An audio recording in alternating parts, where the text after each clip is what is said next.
राष्ट्रवादी काँग्रेस शरदचंद्र पवार पक्षाच्या कोर कमिटीची आज बैठक होणार आहे। वायबी चव्हाण सेंटरमध्ये या बैठकीचे सकाळी 11 वाजता नियोजन करण्यात आले। या बैठकीमध्ये राज्यभरातील जिल्ह्यांचा आढावा घेतल्यानंतर स्थानिक पातळीवरची युती आणि आघाडी संदर्भात निर्णय होण्याची शक्यता आहे।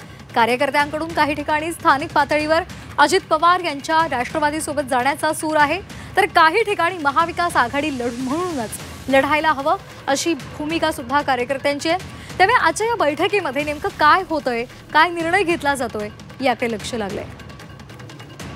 तर या संदर्भात अधिक माहितीसाठी आपण जाणार आहोत आमच्या प्रतिनिधींकडे, ओम देशमुख यांच्याकडे। ओम, साधारण 11 वाजताची वेळ आहे। शरद पवार यांच्या राष्ट्रवादीची महत्त्वाची बैठक पार पडणार आहे। कोणकोणत्या मुद्द्यांवर या बैठकीमध्ये चर्चा होऊ शकते? खरं तर राष्ट्रवादी शरद पवार पक्षाची कोर कमिटीची बैठक ही 11 वाजेपर्यंत सुरू होईल अशी माहिती आहे।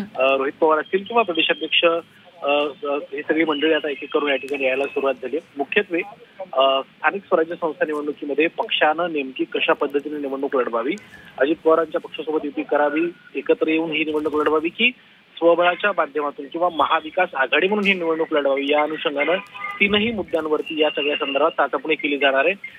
मी जसं म्हणालो त्याप्रमाणे जयंत पाटील असतील, शशिकांत शिंदे, रोहित पवार, सुप्रिया सुळे सगळेच महत्त्वाचे नेते या बैठकीला उपस्थित राहणार आहेत। मुख्यत्वे सगळ्यात महत्त्वाचा मुद्दा तो म्हणजे काही पातळ्यांवर काही नेत्यांकडनं अजित पवारांच्या राष्ट्रवादी सोबत जाऊन निवडणूक लढवावी या संदर्भातली भूमिका सातत्यानं मांडली जाते।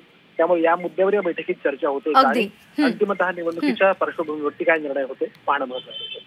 अगदी, त्यामुळे काय निर्णय होतात, कोणकोणत्या मुद्द्यांवर चर्चा होते हे पाहणं महत्त्वाचं ठरणार आहे। तुर्तास धन्यवाद दिलेल्या माहितीसाठी।